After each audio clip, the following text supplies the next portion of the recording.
नमस्कार, बुलेटिन में आपका स्वागत है। मैं हूं अविनाश। इस खास पेशकश में हम बात करेंगे उत्तर प्रदेश की और जानेंगे हाल कि उत्तर प्रदेश में ताज़ा हालात क्या है, कोविड-19 की रोकथाम को लेकर क्या कुछ सरकार कदम उठा रही है, क्या कुछ दिशा निर्देश मुख्यमंत्री योगी आदित्यनाथ ने वहां के अधिकारियों को दिए हैं। इन तमाम मुद्दों पर हम चर्चा करेंगे हमारे स्टेट एडिटर आरसी भट्ट से। आरसी भट्ट हमारे साथ जुड़े हुए हैं लाइव। आरसी भट्ट जी, क्या हालात हैं ताज़ा इस वक्त उत्तर प्रदेश के, पहले हमें इससे अवगत कराएं।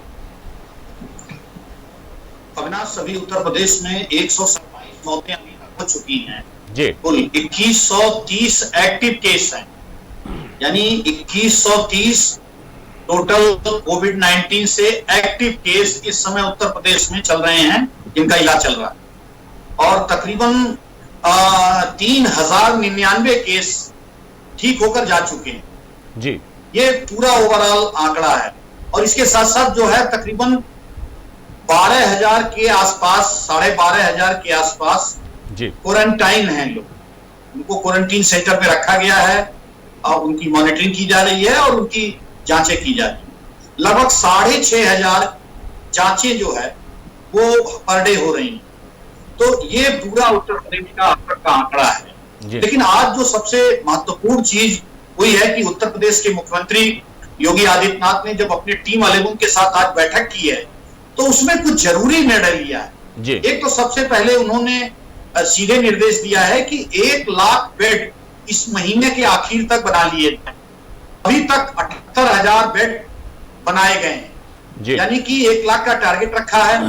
उनको लगता है कि जिस तरह से उत्तर प्रदेश में प्रवासी मजदूरों के आने के बाद कोविड-19 में केस की मात्रा जो बढ़ी है, और तो उसको लेकर जो है कहीं न कहीं बेड्स की आवश्यकता आपात केस में पड़ सकती है। तो इसलिए उन्होंने ये स्वास्थ्य विभाग के प्रमुख सचिव को निर्देशित किया है कि आप 1 लाख बेड बनाइए। और उसके साथ साथ सीधे तौर पर अगर देखा जाए तो उन्होंने पूरे जनपदों में लैब बनाने की बात कही। उन्होंने कहा कि जितने भी उत्तर प्रदेश के जनपद हैं उसमें सब एक लैब, कोविड-19 की जांच लैब बनाई गई, क्योंकि उनको मालूम है कि इस बीमारी से हमें लंबा लड़ना है और निश्चित रूप से अगर इस लड़ाई को जीतना है तो जांच बहुत जरूरी है और जांच हर जनपदों में हो, इसकी व्यवस्था उन्होंने की है। तीसरा जो सबसे एक महत्वपूर्ण निर्णय लिया गया है कि उत्तर प्रदेश में जो मुख्य चिकित्सा अधिकारी लेवल के अधिकारी है प्रत्येक जनपदों में, तो वो उनके ऊपर काम का एक बड़ा बोझ था, क्योंकि उनको अन्य बीमारियों को लेकर, स्वास्थ्य सेवाओं को लेकर उत्तर प्रदेश में व्यवस्था देखनी थी। उसके साथ साथ उन्होंने एक अतिरिक्त अधिकारी जो अपर निदेशक लेवल का है, ज्वाइंट डायरेक्टर लेवल का है, वो उत्तर प्रदेश में प्रत्येक जनपदों में अब तैनात होगा। और उसके लिए मुख्यमंत्री ने उसकी सूची आज ही मांगी है कि आप डिसाइड करके तत्काल सूची हमारे पास भेजें कि 75 जिलों में अलग से कोविड से निपटने के लिए अगर वो कहा जाए कि वो ज्वाइंट डायरेक्टर या असिस्टेंट डायरेक्टर कोविड होगा तो निश्चित रूप से ये सही होगा। ये इतने अधिकारी तैनात किए जाए तो ये कहीं ना कहीं लंबे समय तक कोविड-19 से लड़ने की मुख्यमंत्री की एक बड़ी रणनीति है। और क्वारंटाइन सेंटरों की क्षमता बढ़ाने की भी बात उन्होंने कही, वहां की जो व्यवस्था है उसको लेकर भी उन्होंने चिंता जाहिर की और उसको बढ़ाने की बात कही। लगातार जो है जिस तरह से मरीज आ रहे हैं, अविनाश, सबसे बड़ी बात है कि ये आपके माध्यम से मैं व्यूअर्स को ये भी बताना चाहूंगा कि उत्तर प्रदेश में अब तक सबसे अधिक मरीज आज पाए गए हैं, यानी 360 मरीज 24 घंटे में पाए गए। ये बड़ा आंकड़ा है और इससे कहीं न कहीं यूपी सीएम को ये लगने लगा है कि ये आंकड़ों से अगर निपटना है तो निश्चित रूप से जो है कहीं ना कहीं अपनी संसाधन को बढ़ाना पड़ेगा और उसको लेकर जो है ये इनकी कोशिश जारी है। जी, एक अहम सवाल ये भी उठ रहा है, ये जो कोशिशें की जा रही हैं उत्तर प्रदेश में कोविड-19 से लड़ाई की, 1 लाख बेड का लक्ष्य रखा है, 78,000 बेड तैयार कर लिए गए हैं और तमाम अधिकारियों को भी नियुक्त किया जा रहा है जनपदों में, जैसा आप बता रहे हैं। लेकिन सबसे बड़ा सवाल है कि अब धीरे धीरे जो लॉकडाउन का है उसका काउंटडाउन भी शुरू हो रहा है। 25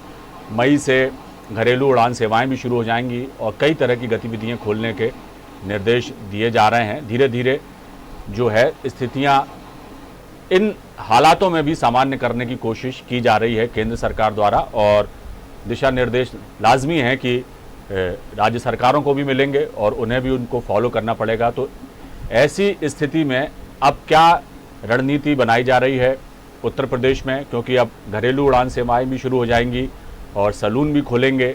छत्तीसगढ़ में काफ़ी गतिविधियां शुरू भी हो गई हैं। इसी तरह जिस तरह से जिन जिन राज्यों में जैसा जैसा वहाँ का माहौल है वैसे वैसे कदम उठाए जा रहे हैं। तो उत्तर प्रदेश में क्या लगता है आपको कि लॉकडाउन का काउंटडाउन शुरू है या अभी स्थितियाँ वहाँ यथावत रहने वाली हैं आगे का समय तक?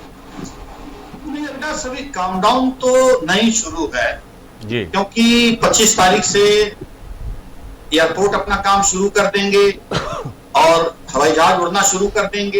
एयरपोर्ट पे पूरी तैयारी दिख रही है। चौधरी चरण सिंह एयरपोर्ट जो लखनऊ का है उसको पूरी तरह से कोविड-19 से लड़ने के लिए बनाया जा रहा है जी। बहुत सारे नए नियम अभी गाइडलाइन जारी होगी भारत सरकार उड्डयन मंत्रालय का, उसमें तमाम नई गाइडलाइन आएंगी, उसको भी कम से कम लोगों को फॉलो करना पड़ेगा जी। और जिस तरह से उत्तर प्रदेश में अब 1 जून से और पूरे देश में ट्रेन चलाने की भी बात के निर्देश हुए हैं, तो उसको लेकर भी रेल मंत्रालय की गाइडलाइन आएगी। लेकिन पहले जैसा जीवन रहेगा नहीं, ये बड़ा कठिन जीवन रहेगा और लोगों को कहीं न कहीं संक्रामक रोग से लड़ने के लिए बहुत वो एक तरह से उनको निश्चित रूप से जो है तमाम रूल्स फॉलो करने पड़ेंगे जो भारत सरकार के और राज्य सरकार के। लेकिन राज्य सरकार की जो तैयारी है वो कहीं न कहीं लगने लगा है कि ये लड़ाई अब लंबे समय तक चलेगा, क्योंकि प्रधानमंत्री ने भी पहले भी अपने भाषणों के दौरान में ये कहा है कि लड़ाई लंबी चलेगी, कोरोना से हमें आगे तक लड़ना है।